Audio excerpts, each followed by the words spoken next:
Saul lived for 1 year and then became king. And when he had reigned for 2 years over Israel, Saul chose 3,000 men of Israel.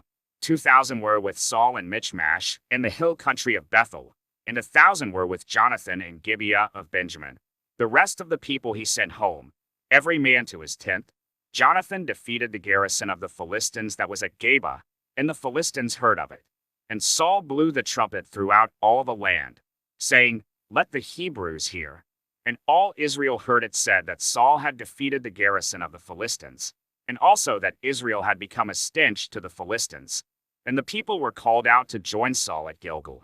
And the Philistines mustered to fight with Israel, 30,000 chariots and 6,000 horsemen and troops like the sand on the seashore in multitude. They came up and encamped in Michmash, to the east of Bethaven.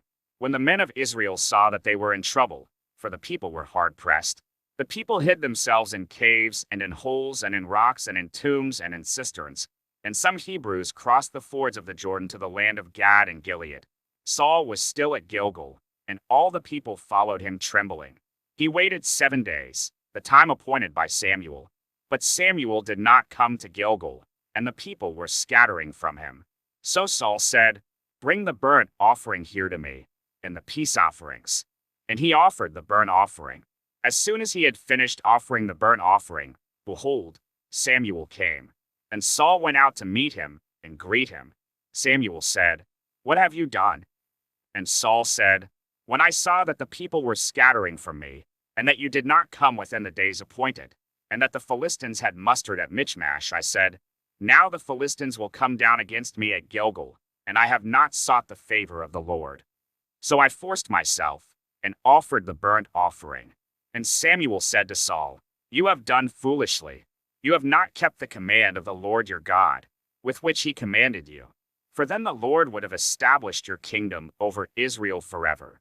But now your kingdom shall not continue.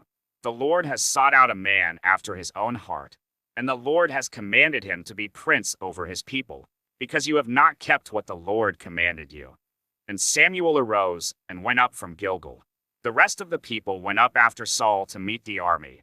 They went up from Gilgal to Gibeah of Benjamin.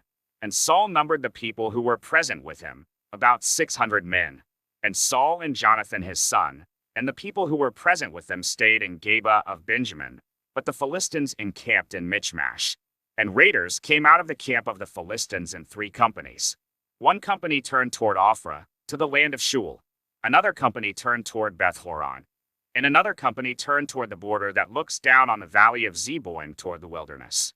Now there was no blacksmith to be found throughout all the land of Israel, for the Philistines said, "Lest the Hebrews make themselves swords or spears."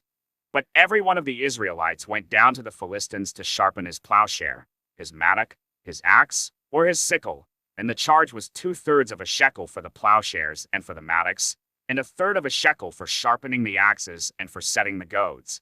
So on the day of the battle there was neither sword nor spear found in the hand of any of the people with Saul and Jonathan, but Saul and Jonathan his son had them.